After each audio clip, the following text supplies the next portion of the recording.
पुनः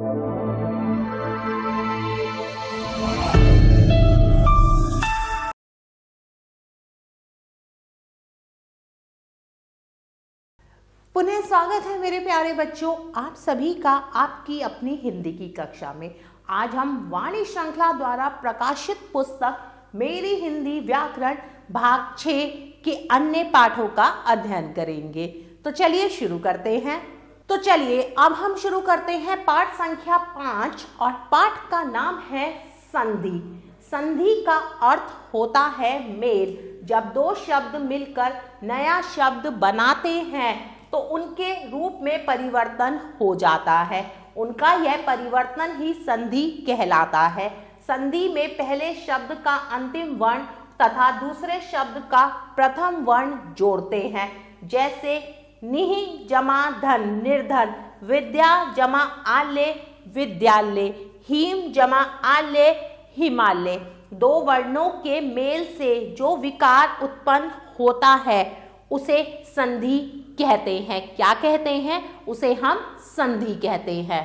संधि विच्छेद, संधि से बने शब्द को पुनः पूर्व स्थिति में लाना संधि विच्छेद कहलाता है। जैसे गणेश, गण जमा ईश, दिवेंद्र, देव जमा इंद्र, क्रमानुसार, कर्म जमा अनुसार। अब हम संधि के भेद पढ़ेंगे। वर्णों में संधि करने पर स्वर, व्यंजन या विसर्ग में जो परिवर्तन आता है उसी के आधार पर संधि के भेद किए गए हैं। संधि के 3 भेद होते हैं: स्वर संधि, व्यंजन संधि और विसर्ग संधि। सबसे पहले हम स्वर संधि के बारे में पढ़ेंगे। दो स्वरों के मेल से उत्पन्न विकार अथवा रूप परिवर्तन को स्वर संधि कहते हैं। इसके 5 भेद होते हैं: दीर्घ संधि, गुण संधि, वृद्धि संधि, यण संधि, अयाधि संधि। तो सबसे पहले हम दीर्घ संधि के बारे में पढ़ेंगे। जब हास्य या दीर्घ स्वर अ, ई और उ के साथ इसी प्रकार के हास्य या दीर्घ स्वर मिलते हैं तो दोनों के मिलने पर दीर्घ स्वर आ, ई और उ हो जाते हैं। इसे दीर्घ संधि कहते हैं। जैसे अ जमा आ जमा आ जमा आ, मत अनुसार, हिम जमा आले हिमालय, सीमा जमा अंत सीमान। जब हम आ और आ को जोड़ते हैं तो भी आ ही मिलता है। विद्या जमा आले विद्यालय, ई जमा ई तो बड़ी ई, रवि जमा इंद्र रविंद्र, ई जमा ई बराबर ई, मुनि जमा ईश मुनीश, शची जमा इन शचींद्र, रजनी जमा ईश रजनीश, भानु जमा उदय भानुदय, वधु जमा उत्सव वधुत्सव, भू जमा ऊर्जा भूर्जा। अब हम गुण संधि के बारे में पढ़ेंगे। जब अ, आ, ई, उ के साथ परस्पर मेल होता है तो उनके स्थान पर क्रमशः ए, आई और ओ हो जाता है। इसी प्रकार जब हम आ का ऋषि से मेल करते हैं तो इनके स्थान पर अर हो जाता है। इसे गुण संधि कहते हैं। अ जमा ई ए, नर जमा इंद्र नरेंद्र, महा जमा इंद्र महेंद्र, अ जमा ई बराबर ए, दिन प्लस ईश दिनेश, महा जमा ईश महेश, पर जमा उपकार परोपकार, महा जमा उधि महुदी, दया जमा उर्मी दयोर्मी, समुद्र जमा उर्मी समुद्री, देव जमा ऋषि देवाशी, महा जमा ऋषि महर्षि, राजा जमा ऋषि राजषि। अब हम वृद्धि संधि के बारे में पढ़ेंगे। जहां आ का ए आई के साथ मेल होता है। आ का ए आई के साथ मेल होने पर आई और आ का ओ औ से मेल होने पर औ हो जाता है। वहां वृद्धि संधि होती है। जैसे अ जमा ए आई, लोक जमा ऐशा लोकाशा, मत जमा एकर मैत्व, तथा जमा एक तथैव, महा जमा ओ महोज, महा जमा ऐश्वर्य महर्षर्वे, वन जमा औषधि वनौषधि, परम जमा औदार्य प्रमोदार्य। अब हम यण संधि के बारे में पढ़ेंगे। जब ई, ऐ, उ, औ और ऋषि के बाद इनसे भिन्न कोई दूसरा स्वर आ जाए तो ई, ऐ का य, उ व औ का व और ऋषि का र हो जाता है। इसे यण संधि कहते हैं। जैसे ई जमा अ य, यदि जमा अपि यद्यपि, उपरि जमा उप उपयुक्त, इति जमा आदि इत्यादि, अनु जमा अ अन्वय, प्रति जमा एक प्रत्येक, सु जमा आगात स्वागत। अब हम अयाधि संधि के विषय में पढ़ेंगे। जब ए, ऐ, औ के बाद दूसरा स्वर आए तो ए का आए, औ का आए, ओ का अव, औ का आव हो जाता है।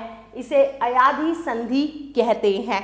जैसे ए जमा अ ऐ, ने जमा अन नयर, भो जमा उन भवन, नौ जमा इक नाविक, न जमा अक नायक, पो जमा इत्र पवित्र, भो जमा उक भावुक। अब हम व्यंजन संधि के विषय में पढ़ेंगे। व्यंजन वर्णों के साथ स्वर अथवा व्यंजन वर्णों के मेल से उत्पन्न विकार को व्यंजन संधि कहते हैं। जैसे उत जमा उज्ज्वल उज्ज्वला, जगत जमा ईश जगदीश, अनु जमा छेद अनुच्छेद। नीचे व्यंजन संधि के कुछ उदाहरण दिए जा रहे हैं। यदि क, च, ट, त, प के बाद कोई स्वर या उसी वर्ग का तीसरा या चौथा व्यंजन ग, घ, च, ड, ड, द, थ, न, ब, य, र, ल, व, ह में से कोई व्यंजन आए तो क, ख, ग, च, क, ज, ट, क, ड, प, क, ब हो जाता है। दिक जमा अंबर दिगंबर, उत जमा योग उद्योग, वाक जमा दान वागदान। त के संबंध में नियम। त के बाद च या छ हो तो त का च हो जाता है। जैसे उत जमा चारण उच्चारण, शरत जमा चंद शरचंद। त के बाद ग, घ, द, ध, ब, भ, य, र, व या कोई स्वर आए तो उनके स्थान पर द हो जाता है। सत जमा भावना सद्भावना, सत जमा गति सद्गति। यदि त के बाद ज या झ आए तो त का जू हो जाता है। जैसे उत जमा ज्वल उज्ज्वल, सत जमा जन सज्जन। यदि त के बाद ट, ढ, ड या ल आए तो त का ट, ढ, ड, ल हो जाता है। जैसे तत जमा टीका टटिका, उत जमा डयन उड़यन, उत जमा लेख उल्लेख। यदि त के बाद श हो तो त के स्थान पर च और श के स्थान पर छ हो जाता है। उत जमा श्वास उच्छ्वास, यदि त के बाद ह हो तो त के स्थान पर द और ह के स्थान पर ध हो जाता है। उत जमा हाथ उद्धार, पत जमा हति पद्धति। आगे बढ़ते हैं। म के संबंध में नियम। यदि म के बाद म के अतिरिक्त कोई भी वर्ण आए तो म अनुस्वार में बदल जाता है। जैसे सम जमा पूर्ण संपूर्ण, सम जमा तोष संतोष, सम जमा योग संयोग, सम जमा वा संवाद, सम जमा कल्प संकल्प। आगे बढ़ते हैं। अब हम विसर्ग संधि के विषय में पढ़ेंगे। विसर्ग के साथ स्वर या व्यंजन के मेल से जो विकार होता है उसे विसर्ग संधि कहते हैं। जैसे निहि जमा च निश्चय, मनः जमा बल मनोबल। विसर्ग संधि के कुछ नियम और उदाहरण नीचे दिए जा रहे हैं। यदि विसर्ग से पहले अ और उसके बाद किसी वर्ग का तीसरा चौथा पांचवा वर्ण अथवा ग, घ, ड़, च, छ, त्र, ड, ण, द, ध, न, प, भ, म या र, ल, व, है में से कोई वर्ण हो तो विसर्ग के स्थान पर ओ हो जाता है। मनः जमा अनुकूल मनुकूल, तपः जमा बल तपो बल, अधः जमा गति अधोगति, मनः जमा विज्ञान मनोविज्ञान। यदि विसर्ग से पहले आ या आ को छोड़कर कोई दूसरा स्वर या वर्ग का तीसरा चौथा वर्ण य, र, ल, व और ह में से कोई वर्ण आए तो विसर्ग के स्थान पर र हो जाता है। जैसे निह जमा जल निर्जल, निह जमा धन निर्धन। यदि विसर्ग से पहले कोई स्वर हो और उसके बाद च, छ या श हो तो विसर्ग के स्थान पर श हो जाता है। निह जमा च निश्चय, दुह जमा चित दुश्चरित। यदि विसर्ग के बाद त या स हो तो विसर्ग के स्थान पर स हो जाता है।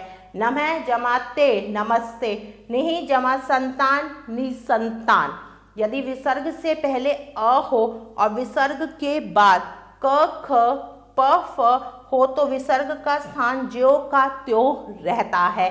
प्रातः जमा काल, प्रातः काल। पै जमा पान, पह पान। आओ दोहराए। तो जो भी हमने पाठ में पढ़ा, चलिए उसे दोहराते हैं। दो वर्णों के मेल से जो विकार उत्पन्न होता है उसे संधि कहते हैं। संधि से बने शब्द को पुनः पूर्व स्थिति में लाना संधि विच्छेद कहलाता है। संधि के 3 भेद होते हैं: स्वर संधि, व्यंजन संधि, विसर्ग संधि। किसी भी व्यंजन के बाद स्वर या व्यंजन आने पर जो परिवर्तन होता है उसे व्यंजन संधि कहते हैं। इस पाठ के अंतर्गत जो भी अभ्यास कार्य है प्यारे बच्चों वो आप स्वयं करेंगे। प्यारे बच्चों, आशा करती हूँ आपको यह पाठ बहुत अच्छे से समझ आया होगा। हम पुनः फिर मिलेंगे एक नए पाठ के साथ। तब तक के लिए आभार।